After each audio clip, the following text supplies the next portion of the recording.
Bonjour à tous. Aucun signe de survivants sur les lieux du crash. 152 personnes étaient à bord de l'avion de ligne pakistanais qui s'est écrasé ce matin près d'Islamabad. Les corps de plus d'une centaine de personnes ont déjà été retrouvés dans les débris. Rim Ben Amer. Les débris de l'avion fument encore. À 7h30 ce matin, l'Airbus A321 décolle de Karachi direction Islamabad. Mais quelques minutes avant d'atterrir, il est pris par le mauvais temps. L'avion perd le contact avec la tour de contrôle et s'écrase. 152 personnes à son bord. Il n'y aurait aucun survivant. Quand un vol décolle, on vérifie le temps. Il y a plusieurs paramètres pour décoller et atterrir. Il n'y a pas eu de faute technique. Les familles des victimes se précipitent à l'aéroport d'Islamabad. Sur place, c'est la confusion et la panique. On cherche les noms d'un père, d'un frère, avec angoisse. Mon grand frère vient de Karachi, sur ce vol d'Air Blue. Nous n'en savons pas plus. Son nom est sur la liste des passagers. L'Airbus qui s'est écrasé avait à peine 10 ans et était en bon état. Une enquête va être ouverte pour déterminer les causes exactes de l'accident. Le gouvernement a décrété une journée de deuil national. Le Pakistan au cœur de l'affaire des fuites sur le site Wikileaks. Je vous rappelle que les documents secrets publiés accusent Islamabad de jouer un double jeu dans le conflit afghan. Il est difficile pour Washington de gérer cette affaire car l'administration américaine doit faire face à un regain de critiques concernant l'Afghanistan. Pourtant, malgré le scepticisme ambiant concernant la stratégie, le Congrès américain vient de voter une rallonge budgétaire pour l'Afghanistan, une enveloppe de près de 33 milliards de dollars dont une partie sera consacrée à l'Irak. Elle s'ajoute aux 130 milliards de dollars déjà octroyés par le Congrès pour les deux conflits cette année.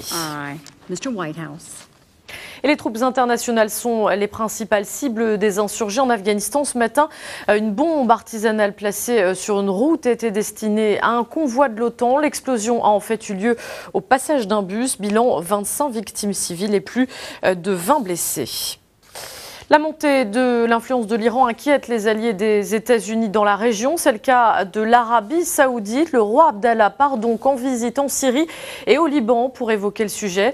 Demain, il rencontrera Bachar al-Assad, le président syrien, qu'il souhaite emmener avec lui à Beyrouth pour s'entretenir avec le Premier ministre Saad Hariri. Le Hezbollah sera au cœur de leurs entretiens. Souverain saoudien souhaite en effet convaincre Bachar al-Assad d'user de son influence pour inciter le parti chiite à ne pas accroître les tensions. Un passage par la Jordanie avec ce remaniement ministériel. 6 ministres sortent du gouvernement. 7 autres rentrent. Parmi les ministres sur le départ, celui de la justice et celui de l'information. Ce dernier sera remplacé par l'ambassadeur de Jordanie en Israël, Ali Hayed. Pas de précision concernant le portefeuille du 7e nouveau ministre. Sachez que les remaniements ministériels sont fréquents en Jordanie. C'est une sorte de tradition qui permet d'éviter le renforcement d'une tribu au profit d'une autre. Le remaniement permet également de partager le plus possible les responsabilités ministérielles. Et on reparle d'Haïti plus de 6 mois après le puissant séisme qui a ravagé Port-au-Prince. Les habitants du quartier déshérité de Bel-Air ne voient toujours pas arriver l'aide concrète pour la reconstruction.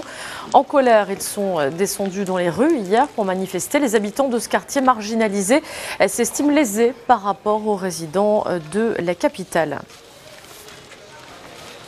La fin d'un spectacle barbare pour certains, la mort d'une tradition pour d'autres. La corrida est désormais interdite en Catalogne. Les députés du Parlement régional ont approuvé cette interdiction aujourd'hui. Elle prendra effet le 1er janvier 2012. La Catalogne est la 2e région d'Espagne à prohiber la tauromachie alors que les arènes sont déjà de plus en plus désertées par les spectateurs. Cette interdiction risque de se propager à tout le pays. Dieu des stades, il était, Dieu de la sélection, il n'est pas réussi à devenir. Diego Maradona n'est plus l'entraîneur de l'équipe nationale argentine. 3 semaines après une Coupe du Monde un peu terne, son contrat n'a pas été renouvelé. Maradona paye surtout son refus de se séparer de certains de ses adjoints. S'il touche à mon intendant et à mon masseur, je m'en vais, avait-il déclaré à America TV. Favori sur la liste des remplaçants, Alejandro Sabella, qui a notamment remporté la Copa Libertadores, l'équivalent de la Ligue des champions sud-américaine, avec le club Estudiantes. C'était l'année dernière. Voilà, restez avec nous à 16h, retour de l'information avec Roussam Eddine Nasser. À tout à l'heure.